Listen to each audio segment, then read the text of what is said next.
Yo, what's good my fellow Magic Knights? It's your boy DEADMANVINCE back with yet another Black Clover video. That's right, no mobile attached, it's just another analysis video, specifically on the current events of the story, and I just want to start everything off by saying, Yuno is really not as overpowered as people think. I mean, by definition, to overpower somebody means to beat them with overwhelming and superior strength, and let's be real, Yuno ain't and wasn't doing that with the Wizard King. Yuno is Wizard King level, but that just doesn't cut it anymore. Basically, I'm going to go over how Yuno fits into the scheme right now and where he stands in the Wizard King race and why I say he isn't overpowered just yet. So this all goes back to chapter 354. Lucius Socrates finally finishes the ritual allowing him to steal his siblings' abilities, body, bone, and blood magic, which makes a ridiculous pairing with soul and time magic. Lucius at this point could craft a human being from thin air, give it a soul, and age it to a point where its magic is supposed to be peak in its biological course. Now pair that with the mana reserves of the true strongest devil Astaroth. If you haven't seen that video, check that out. I go over why Asta may possibly be a devil, and that's even before receiving power from Libe. I also speculate on the unknown history of Astaroth, the devil lost in time. But with this at his disposal, Lucius could endlessly spawn creatures of varying power levels with all kinds of different abilities, which is an amplified version of what we've already been seeing him do with the paladins, assigning them different incredible abilities from different devils while bolstering their original magical and physical fortitudes. Anyway, Lucius swiftly takes his leave for the Clover Kingdom, and it is at this moment we are informed the Clover, Heart, and Spade Kingdoms are all collectively posted. Since they have no real way of tracking Lucius down, they did the next best thing and put every single Magic Knight in all of the kingdoms on active duty so they can be ready when Lucius and the Paladins rear their ugly heads. We get a quick interaction between Yami and Charlotte, which was nice to see. Charlotte apologizes for being so awkward lately as she had confessed her love for him when she thought that he was going to die during the battle against Lucifero. Yami was unconscious at the time, or so we believe. He could have been pretending to be asleep and heard everything and wanted Charlotte to come clean about what she said, but Yami is not the type of character to kind of use underhanded methods like that to get things that he wants out of people. He's a very genuine, honest guy, and Finral already told Yami what she said anyhow, so Yami already knows that Charlotte's in love with him. Yami responds to Charlotte by saying that no one cares about that right now, and after the battle we should go get some tea and have a talk. This nets Yami 10 Riz tokens, because one, Charlotte can't do anything but blush and just agree to his terms, but also this goes to show that even though the enemy that they're about to face is the strongest enemy they have seen yet, Yami is confident that he's going to be one of the people walking out of this fight. We then get a look at Jack the Ripper, who is bored and itching to fight Lucius and his paladins, even stating, "If you're coming, bring it on, I'll just slash you up." But instantly after that, I'm quite certain he thought, "Be careful what you wish for," because Lucius appears from a beam of light with Morgan by his side. Yes, Nox's dead brother Morgan. And he did the deed of one-tapping Jack, with the light magic amplified as a paladin of course. Now the only thing Jack is thinking about is existing. We then get to see a few more familiar faces like Morris and Asier Silva, who are now pawns under Lucius's control. Think of the mental state of the House of Silva right now. Nozel, Nebra, Solid, and Noel lost their mom unjustly to the curse of Magicula and are by some turn of events now forced to fight against her in her now double amplified magic, when she was already considered to be strong enough to be the Wizard King in her heyday. And Morris is just a loser. He got kicked out of the Diamond Kingdom by Mars for inhumane experiments. He got bodied by the Black Bulls when Lucifero temporarily possessed him. He gets brought back once more by Lucius 1 year and 3 months later to ultimately get turned into a paladin and lose his free will anyway. Yeah, this man Morris is literally a walking L, but that's besides the point. We move to chapter 355 and shit gets real. Yami takes a second to actually acknowledge Jack for real just got bodied just now. William rushes in, goodbye William's right arm. Then Lucius casually attempts to board wipe the Clover Kingdom with a catastrophically wide range spell aimed at the entire kingdom. And I'm sure it's safe to assume that these beams have high destructive force, meaning if a beam doesn't hit anybody and instead it hits the ground, it's still gonna have a crazy shockwave that's wrecking everybody nearby regardless. This man Lucius would have turned the Clover Kingdom into a post-bullied sandcastle, but Yuno of course has a counterspell. Plot armor. Yuno creates a force field that blocks all of the beams with his star magic. Now at this moment Yami is thinking, damn, Yuno's pretty cracked. It's a very common theme we see the younger characters of the newer generation in these stories reach crazy heights that blow their elders away. And you know, Yuno just kind of flies past everybody and starts to float up to go and confront Lucius. And in this moment, William just watches Yuno with a gleam in his eye, appointing Yuno to the captain of the Golden Dawn right there. So a very cool moment. And I just want to say the reason that William probably makes the decision to make Yuno the king of the guild, or not king of the guild, but the captain of the guild, is because this situation right now is just a reflection of the past events in the Elf Reincarnation arc, except for it's a little bit different this time. Yuno is the one protecting the kingdom. Patry, or Licht, or William, was the one trying to destroy the kingdom, or allowing someone to destroy the kingdom. And whereas the Wizard King stopped the ultimate attack that Patry did at the very last second and saved everybody in the kingdom, but got swiftly dealt with right after, Yuno was able to actually easily negate the attack and make sure that nobody got hurt at all. It wasn't even like close. It was just completely not overpowered, but just a lot easier for him to defend in his situation. And all of these are just parallels to kind of show you how far the power scale has risen at this point. Now at this moment, it seems like Yuno is Wizard King level because he held off such a crazy attack, and he alone has risen to the challenge of fighting such a dangerous foe. But Yuno says that he is the man who will become Wizard King. Now I want to point out, Yuno and Asta did fight beside the original Wizard King Lumiere whenever Zagreus was trying to destroy the kingdom, but he was definitely not in his prime power. So all examples of Wizard King Asta and Yuno have are mainly from Julius. Yuno still aiming to be Wizard King is good, but it feels like he's doing it because Asta is too. To actively say you are going to become something is like being in the manifestation stages of a life change. You keep saying something to try to convince yourself and everyone around you that you'll do it, but then there's the next level to where you realize your actions are a communication that bring you that desired result faster. One thing I've noticed since Asta has been training in the Land of the Sun is that he talks about becoming the Wizard King a lot less. That's because he understands that honing his skills and tempering his mind will lead to that end no matter what, because that is truly what he wants in his heart. Because to become the strongest is his natural instinct, becoming the Wizard King will become an added bonus to Asta's newfound power that he was naturally going to pursue anyway, because of his personality. Now to be clear, I don't think Yuno is a bad character. I just feel he's a bit hollow sometimes. He fights to protect the people of the kingdom, and of course that's a very good thing. But with Asta gone right now, Yuno fighting, knowing that Asta is coming back to finish the job, it feels kind of like Yuno is getting set up for an L right now.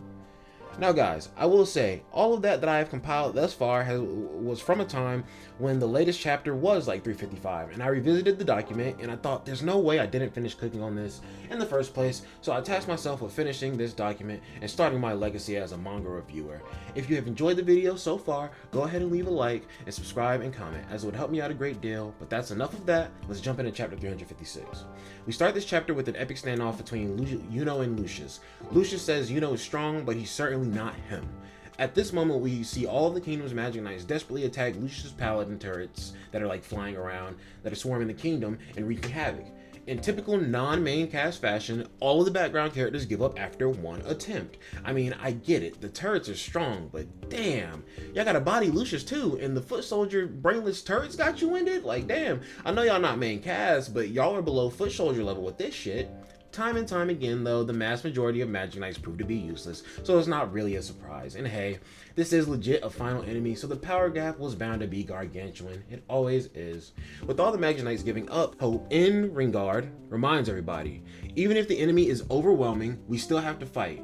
I know he didn't do much in the story at all, but I really like his character. He has spore magic, and trust, it is nothing to write home about. This man can spawn fungi. That's it. Yeah, take that in. The reason he's a good character is because in the Royal Knight selection exam, he encouraged Noelle, which gave her a bit of a breakthrough so that she could swiftly dispatch Solid in the Crystal Destruction battle.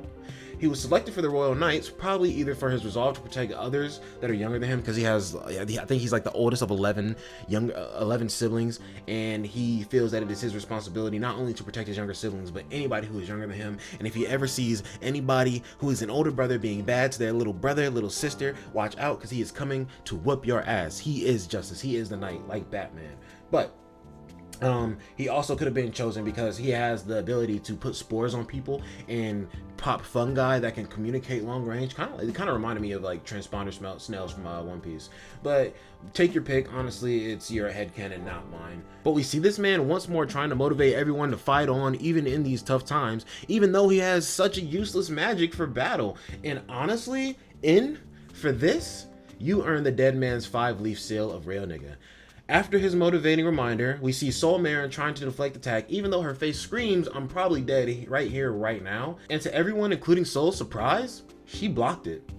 Her attention is then diverted by the sound of laughter, and then she looks up and notices the sky is swirling with a bunch of little fairies. And this is when Tabata reveals one of the craziest but coolest spells that we've seen in the series so far. Monozone, Star X Wind Magic, Never Never Land. It is explained that this spell allows Yuno and Bell to manipulate the mana and time in the zone, essentially negating the effects of time magic and giving all mages a power boost. Lucius then teleports behind Yuno and uses his trademark stasis bubble, but Yuno looks back at him and informs him that time doesn't move in Neverland. Now, this is obviously a reference to Peter Pan. Peter Pan was a character who did not want to grow up and wanted to stay young forever. In a sense, Peter Pan was trying to defy the rules of time. He even has a fairy companion that is named Tinkerbell. Wonder where the design for Belle came from and where the name came from. Their relationship is even similar, where Yuno and Bell trust each other as they have to be able to do something like spirit assimilation, which merges them into one being. But also Bell is super in love with Yuno and gets super jealous whenever any other girls talk to him, and Yuno doesn't really care for that part of her personality.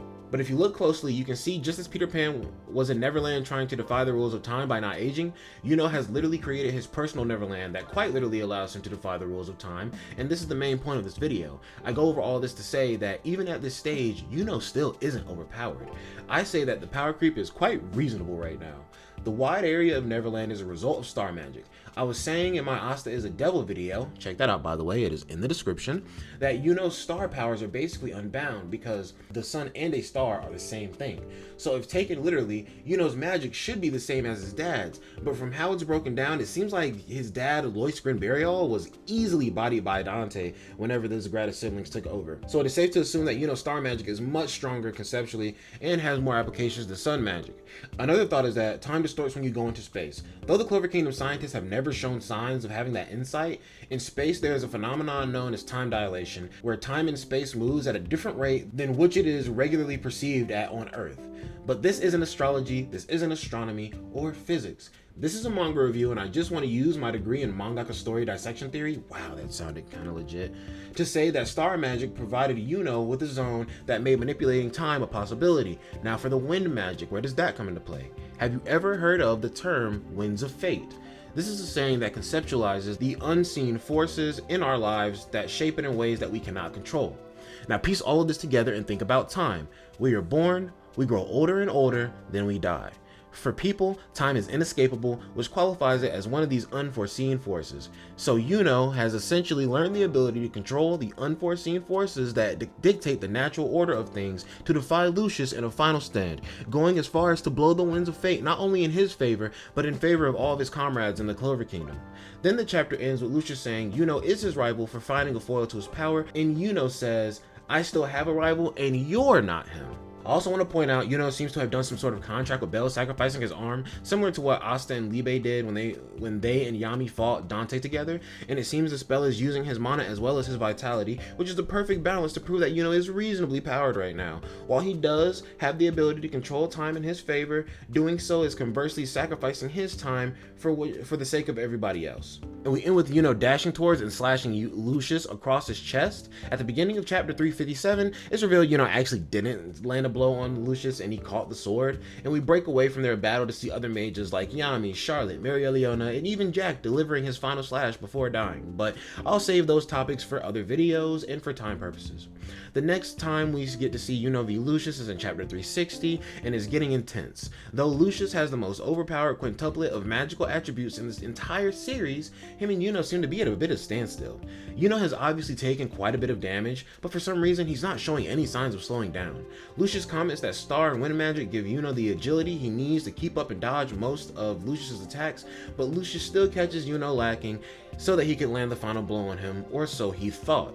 It turns out Yuno still has some tricks up his sleeve and uses wind creation magic, Spirit of Notos, which forges a shield that can rebuff incoming attacks. At this moment, Lucius looks surprised, which is a bit unfamiliar from the man who can see anything coming. As a matter of fact, Lucius notices that Yuno is getting faster as Yuno dashes past him, slashing his shoulder. Lucius then reveals to us that he knows all the timelines, saying things like, in the world where Yuno was the strongest, the Spade Kingdom wasn't overthrown, or Yuno lived a proper life of a royal, and he started out with star magic, but he steadily built it up and still had to take several years to master it. Now he's saying that Yuno is even stronger than that point in just over a year's time. Then he goes on to say that it's not just Yuno, it's everybody else as well, revealing that some people maybe were supposed to be taken out earlier on, like Fuegolian, and some people aren't even supposed to be here right now. and things like that. So this goes to show that Julius isn't just seeing like time, he's not just seeing ahead in the future like in these current situations fighting people, but like Julius can see all these multitudes of different timelines and all these different realities, I guess you could say, proving that there is a bit of a multiverse in Black Clover, but that's a different iceberg that we're not touching today.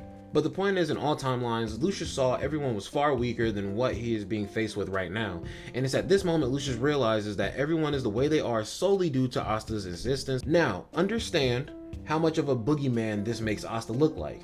Lucius was confident that he killed Asta. So confident that he sent 3 paladins to go make sure the job was done. Now, even with his elite angel trio going to clean up the scraps, he is mid-battle with Yuno, and the only thing that gave Yuno a legit chance to land a blow on him is the thought of what Asta already did to the world. And I agree, the power of absolute Chadism is quite formidable, downright terrifying if you ask me. After this, at the start of chapter 361, we see that Yuno actually cuts Lucius in half on some gory shit. Then, just as Yuno says I won, by the way, and shonen never say that, that's like asking reality to shit in your grits, Lucius is looking down at Yuno from behind with the smuggest look on his face. But props to Yuno for not actually letting his guard down, even if he thought he won. Just in the nick of time, he blocks Lucius' sneak attack and tries to figure out how Lucius tricked him. But it was not a trick. With bone, blood, body, and soul magic, Lucius, like I said, can create people from thin air. But I'm gonna be real. Creating clones that are equally powerful to you and controlling their minds so they don't turn on you once they realize their true capabilities is like next tier villainy. Cannot front.